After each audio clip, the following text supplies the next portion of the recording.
Welcome to this edition of Inside Warhawk Football. I'm your host, Sam Way, and I am joined this season by Warhawk head coach, Jace Rendall.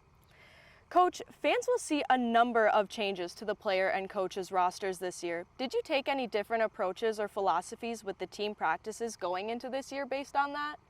Yeah, well, good to see you, Sam. Thanks for having me. Looking forward to this year and having a great season. I think the philosophy and how we go about it as a program hasn't really changed. There are some new faces. We did make some changes, but I think how we go about it still remains the same. We're pretty locked in on being in the moment and attacking each day and finding a way to get a little bit better every day and caring about your teammates and your coaches and finding a way to get a little bit closer as a team.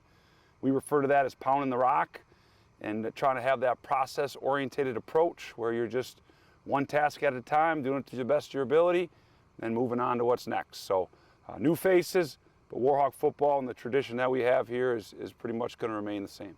Awesome.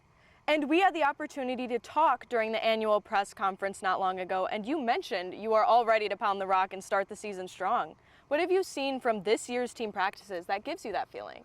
I think when we started this back in the spring semester, coming out of last year where we had a record that wasn't, we haven't had that record in over 20 years, and none of the players chose to leave. We didn't have anybody transfer out. I had multiple meetings with leadership and upperclassmen in the spring, just talking and finding a way to be better, and I think that's really what set this team probably apart from maybe the first 2 years that I was a head coach. And minimal distractions during fall camp, guys on time, not missing meetings, they're where they're supposed to be. We had less than a handful of guys quit during fall camp. I've never been a part of fall camp with that as well. So just very proud of the team and really looking forward to going together and growing together as this year goes on. But I do feel like we got a special group. With 4 WEAC teams in the D3 football top 25, including UW-Whitewater, is this going to be one of the more competitive conference seasons we've seen? I think it's probably could be. We'll see. Our league has been so talented from top to bottom, from year in and year out.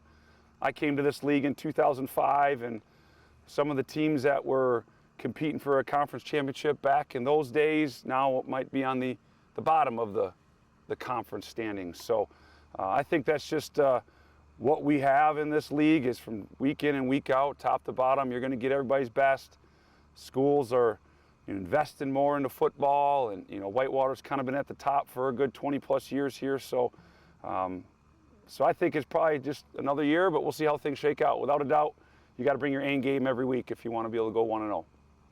And before you're entering that tough WEAC competition, you have to look at your first opponent. So what should we know about Carleton College? So Carleton's got Tom Durnell's the head coach. He coached in the WEAC for probably over 15 years. He's a head coach and assistant coach. So we know that they're going to be a really good football team. They're going to be coached well. They're going to play the game the right way. I think we'll have an advantage up front on the O-line and D-line. But, we got to have a great week of preparation and take on the challenge. But it's going to be exciting to be at home in the Perk, and I think the weather's going to be good, so we should have a great crowd, and I know our guys will be hungry and ready to go. Well, thanks, Coach, for talking with us, and we will see you next week. Good luck this Saturday. Thanks, Sam. This has been Inside Warhawk Football on UWW TV.